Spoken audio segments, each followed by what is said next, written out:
प्रयागराज के संगम तट पर साल के 12 महीने श्रद्धालुओं का तांता लगा रहता है, लेकिन गंगा के घटते जल स्तर से यहाँ आने वाला हर कोई हैरान है। गंगा और यमुना के मिलन स्थल होने के कारण पहले जहाँ हमेशा पर्याप्त पानी रहता था, वहाँ अब इतना पानी भी नहीं है कि लोग गंगा में डुबकी लगा सके। पर्यावरण के जानकार इसे गंगा के अस्तित्व को लेकर बड़ी चेतावनी भी बता रहे हैं।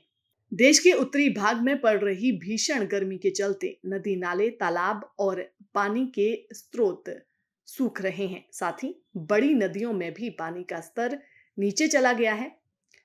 संगम नगरी प्रयागराज में गंगा नदी का हाल भी कुछ ऐसा है। तस्वीरें आपके सामने हैं। यहाँ कुंभ और माघ मेले के अलावा साल भर देश भर से आए श्रद्धालु गंगा में आस्था की डुबकी लगाकर मोक्ष की कामना करते हैं। अब संगम तट पर श्रद्धालुओं के स्नान के लिए जो स्थान तय था, वहां डुबकी लगाने भर का पानी नहीं है। आलम यह है कि संगम तट स्नान करने पहुंचने वाले श्रद्धालु घुटनों के बल बैठकर या लेटकर स्नान कर रहे हैं। गंगा के जलस्तर में आई इस कमी की वजह से श्रद्धालु निराश हो रहे हैं। खासकर वे श्रद्धालु जो सैकड़ों किलोमीटर से पुण्य स्नान की कामना के लिए संगम तट पर पहुंचे थे, लेकिन गंगा आस्था का केंद्र है। हर कोई संगम में स्नान करने के बाद पूजा अर्चना कर रहा है। इस घटते जलस्तर से हर कोई परेशान है। पर्यावरण के जानकार गंगा की धारा के कमजोर होने से बेहद परेशान है। वे इसे ग्लेशियर के पिघलने और पर्यावरण से खिलवाड़ का नतीजा बता रहे हैं। पर्यावरणविद के मुताबिक तापमान और वृक्षों की अंधाधुंध कटाई के चलते ग्लेशियर और बर्फ के पहाड़ खत्म हो रहे हैं, जो कि गंगा जैसी नदियों के आधार है। और अगर वक्त रहते हम सचेत नहीं हुए तो वो दिन दूर नहीं जब एकमात्र जीवित देवी गंगा भी विलुप्त हो जाएगी। जो सूखा आपको नजर आ रहा है, ये सूखा ही है। माँ गंगा बिल्कुल सिमटती हुई नजर आ रही है और माँ गंगा के किनारे ये घाट बने हुए हैं, जिन घाटों पर लोग स्नान कर रहे हैं। ये तस्वीरें हैं प्रयागराज की। प्रयागराज में 55 करोड़ के आसपास आंकड़ा पहुंच चुका है लोगों का, जो यहाँ आ रहे हैं स्नान करने के लिए। बड़ी संख्या में लोग यहाँ पर पहुंच रहे हैं, स्नान कर रहे हैं। कुछ लोगों को मुश्किलों का सामना करना पड़ रहा है, लेकिन कुछ लोग कह रहे हैं कि उन्हें मुश्किलों का सामना नहीं करना पड़ा।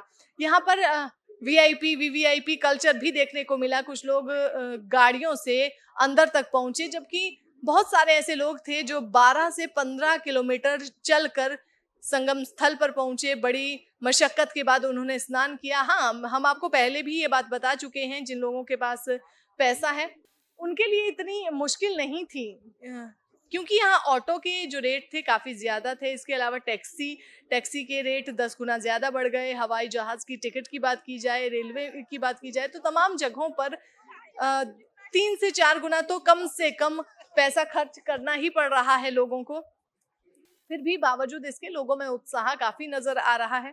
हाँ, एक चिंता का विषय ये जरूर है कि माँ गंगा का प्रवाह भी कम हो गया है और माँ गंगा भी सिमटती हुई नजर आ रही है। दूसरी बात यह है कि 26 फरवरी महाशिवरात्रि के दिन यहाँ महाकुंभ का आखिरी स्नान होगा प्रयागराज में। इसके बाद 144 सालों का इंतजार करना पड़ेगा और ये सूखा जरूर लोगों की चिंता का विषय बना हुआ है।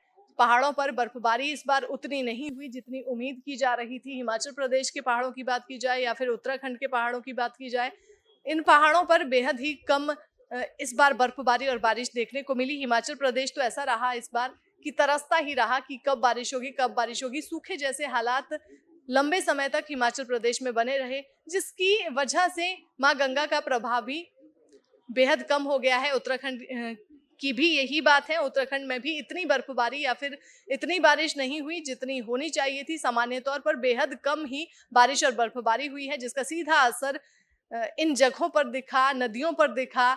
नदियां सूखती हुई नजर आ रही है। माँ गंगा ये सूखी हुई नजर आ रही है और काफी ज्यादा सिमटती हुई नजर आ रही है। पहले दिन जब कुंभ शुरू हुआ था, उस दिन और आज के दिन में काफी ज्यादा अंतर है। आधे से ज्यादा हिस्सा कहिए एक चौथाई हिस्सा है जहां पर एक चौथाई हिस्से में माँ गंगा बह रही है। इसके अलावा पूरा ये क्षेत्र सूखा ही नजर आ रहा है।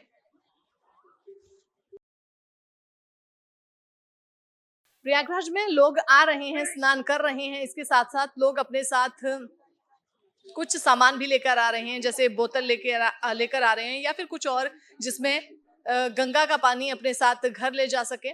और जो नहीं लेकर आ रहे हैं, यहाँ खरीदने के लिए भी मिल रही है चीजें जिसमें भर कर आप माँ गंगा का जल घर ले जा सकते हैं।